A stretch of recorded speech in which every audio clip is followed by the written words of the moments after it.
Hello everyone, welcome back to the solutions for the CAT 2024 paper, slot 3, quant section. This question is very simple. Simple in the sense it's short and sweet. Alright, आपको यहाँ पूछा गया हुआ है the number of all positive integers up to 500 with non-repeating digits. Non-repeating digits का मतलब ऐसा एक नंबर जिसमें कोई भी repetitions ना हो. For example 135, right? 135 में कोई repetitions नहीं है. तो कैसे numbers allowed नहीं है?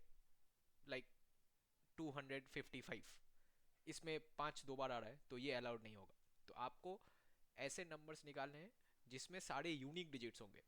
अब 500 तक आपको तीनों वैरायटीज के नंबर्स मिल जाएंगे. सिंगल डिजिट वाले मिलेंगे, डबल डिजिट वाले मिलेंगे और ट्रिपल डिजिट वाले मिलेंगे. टेक्निकली ट्रिपल डिजिट वाले नंबर्स 999 तक चलते हैं, बट यहाँ पे हमको 500 तक ही हिसाब लगाना है. तो पहले हमको सिंगल डिजिट नंबर्स देखने होंगे. ऐसे करके हम तीन क्लासेस बना सकते हैं. सिंगल डिजिट,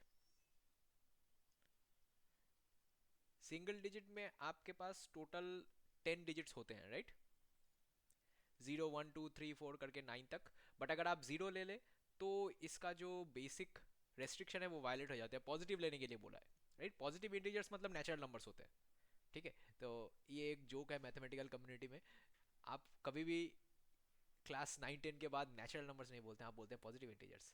तो थोड़ा सा सुनने में लगता है कि बंदा बहुत इंटेलेक्चुअल है, बट ऐसा कोई बात नहीं है. पॉजिटिव इंटीजर्स और नेचुरल नंबर्स बिल्कुल सेम है. ऑलराइट, सो नेचुरल नंबर्स में कितने होंगे? फिर टोटल 9 हो जाएंगे. ऑलराइट, और ये सारे ही यूनिक है क्योंकि सिंगल डिजिट में रेपिटेशन आपको कहाँ मिलने वाला है. तो यहाँ पे आप 9 लिख सकते हैं टोटल. ऑलराइट, सो यहाँ पे कितने अलाउड है? 9. ऑलराइट, अब आते हैं डबल डिजिट पे. डबल डिजिट्स पे देखिए, आपको पता है कि 11 वाले मल्टीपल सारे रिपीट करते हैं, राइट? बाकी कोई भी रिपीट नहीं करेगा. अगर हम स्टार्ट करते हैं डबल डिजिट से तो 10 से स्टार्ट होगा, 99 तक जाएगा, राइट? और यहाँ पे 11 22 33 यही सारे कैंसिल हो जाएंगे. तो आप इसको वैसे भी गिन सकते हैं या फिर बेसिक परमुटेशन कॉम्बिनेशन से भी गिन सकते हैं. तो परमुटेशन कॉम्बिनेशन से करना आसान होगा बिकॉज अब 11 से गिनेंगे तो इसमें तो कर लेंगे, जब आप बाकी थर्ड 3 डिजिट्स में जाएंगे तब वहाँ पे वो 11 वाला ट्रिक नहीं चलेगा. तो ऐसा कुछ अप्लाई करते हैं मेथड जो हर एक केस में ही काम करेगा. ओके, सो हम लोग instead of going the 11 route हम लोग परमुटेशन कॉम्बिनेशन से देखते हैं. तो हमारे पास एक्चुअली टोटल 10 डिजिट्स है डबल डिजिट नंबर का पहला वाला नंबर बनाने के लिए, राइट? बट वैसा हम नहीं कर सकते. क्यों नहीं कर सकते? बिकॉज पहले अगर जीरो लगा दिया तो लेफ्ट साइड में नंबर का जीरो तो कोई वैल्यू नहीं देता है, तो वो सिंगल डिजिट नंबर बन जाएगा और वो डबल काउंटिंग हो जाएगा. तो हमारे पास इन एन इफेक्ट हमारे पास टोटल 9 चॉइसेस है फर्स्ट ऑप्शन के लिए, राइट? तो डबल डिजिट नंबर कैसे दिखते हैं? डबल डिजिट नंबर दो प्लेसेस होते हैं. यहाँ पे हमारे पास 9 पॉसिबिलिटीज होंगे. तो अब आप पूछेंगे सर नेक्स्ट वाले में भी 8 पॉसिबिलिटीज होने चाहिए, राइट? बिकॉज अगर हम नॉन रिपीटिंग कर रहे हैं तो प्लेस बाय प्लेस एक घटता जाता है, राइट? बिकॉज जो हमने फर्स्ट पोजीशन पे लिया था उसको हम सेकंड पोजीशन में डाल नहीं सकते. ओके, बट यहाँ पे वो सेकंड पोजीशन पे 8 नहीं 9 होगा क्योंकि जीरो तो वापस आ गया, राइट? आप जीरो जीरो नंबर नहीं बना सकते क्योंकि वो नेचुरल नंबर्स में नहीं है. बट आप 10 20 30 ये सारे नंबर्स तो बना सकते हैं. इसमें भी नॉन रिपीटिंग है क्योंकि जीरो आप पहले नहीं लाएंगे तो जीरो बाद में लाने से वो नॉन रिपीटिंग तो कभी नहीं बनेगा, राइट? तो आपने यहाँ पे एक घटाया जो नंबर पहले यूज हो गया, राइट? सो इस पोजीशन के लिए आपने क्या किया? सब्ट्रैक्ट 1 फॉर डिजिट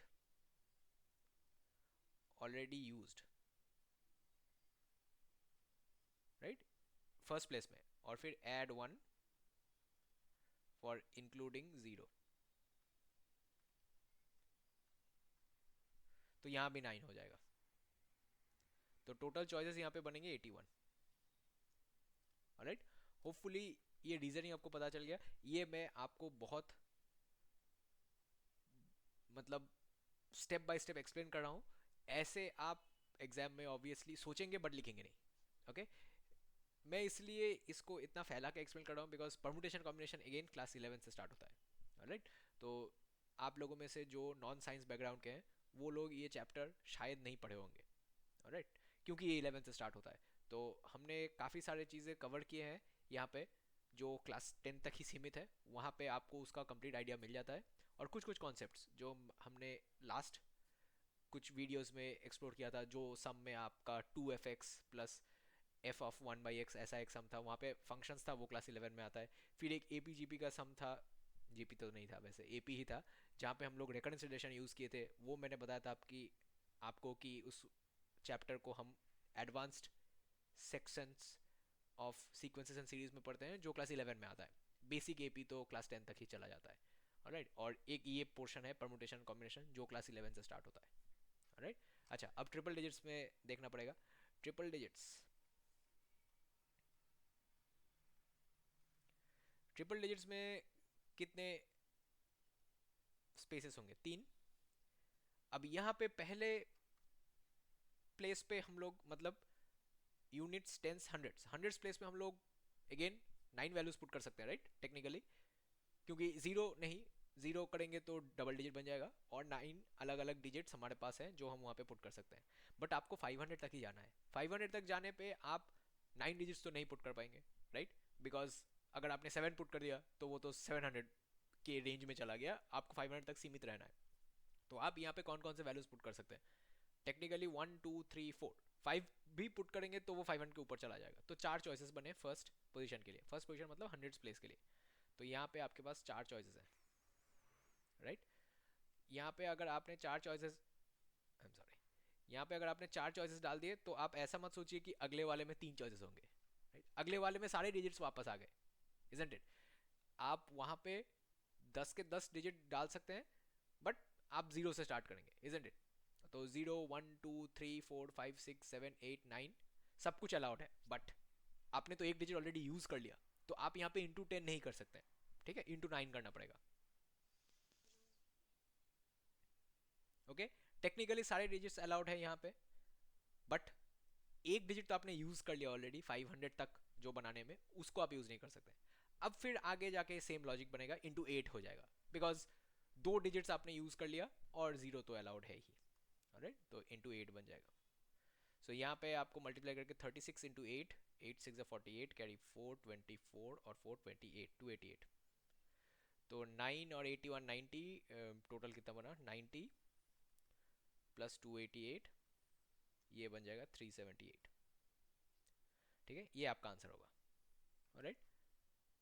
जिन लोगों ने परमुटेशन कॉम्बिनेशन पढ़ा है उनके लिए ये थोड़ा सा आसान है, बाकी जिन लोगों ने नहीं पढ़ा है उनके लिए ये काउंटिंग को एडजस्ट करना थोड़ा सा डिफिकल्ट हो सकता है, राइट, बिकॉज कभी कभी आप जल्दबाजी में यहाँ पे डबल डिजिट्स वाले केस में भी 9 इंटू 8 कर सकते हैं, यहाँ पे आप गलत जा सकते हैं, और ट्रिपल डिजिट्स के केस में गलती से 9 इंटू 8 इंटू 7 कर सकते हैं, राइट। ये गलती आप करेंगे, इसीलिए ही sum of all positive integers up to 500 बोला गया हुआ है। Sum of all positive 3 digit integers बोल देते तो आप ये गलती नहीं करते, बिकॉज वो 999 तक वैलिड हो जाता, right. So sums are designed in a way so as to lead you down to a wrong path at a certain step. आप कहीं पे गलत जाएंगे, इसीलिए ये सब बनाया जाता है, और आपको वहाँ पे गलत नहीं जाना है ऑब्वियसली। ओके, सो क्लास 11 के कुछ चीज़ें इस एग्जाम में रहते हैं, इस एग्जाम में भी रहते हैं, जैट में भी रहते हैं, और भी जो प्राइवेट यूनिवर्सिटीज़ हैं उनके एंट्रेंस एग्जाम में भी रहते हैं। तो जो नॉन साइंस बैकग्राउंड के हैं, अगर उनको कोई रिवीजन क्लासेस या फिर नया से पढ़ने का कोई ज़रूरत पड़े तो प्लीज़ मेरे फेस पैनल के नीचे जो नंबर दिया हुआ है वहाँ पे संपर्क करें, एक व्हाट्सएप डाल दें और team will get back to you, alright. And if you have any comments, suggestions, feedback for this video, do use a YouTube comment section. YouTube के डिस्क्रिप्शन में भी, वीडियो डिस्क्रिप्शन में भी आपको हमारे सारे कॉन्टैक्ट डिटेल्स एक्सेट्रा मिल जाएंगे, time step भी होंगे, तो you can use that according to your, alright. So I end this video here. छोटा आंसर था बट अच्छा प्रॉब्लम था। Okay, I will see you all in the next one. Bye.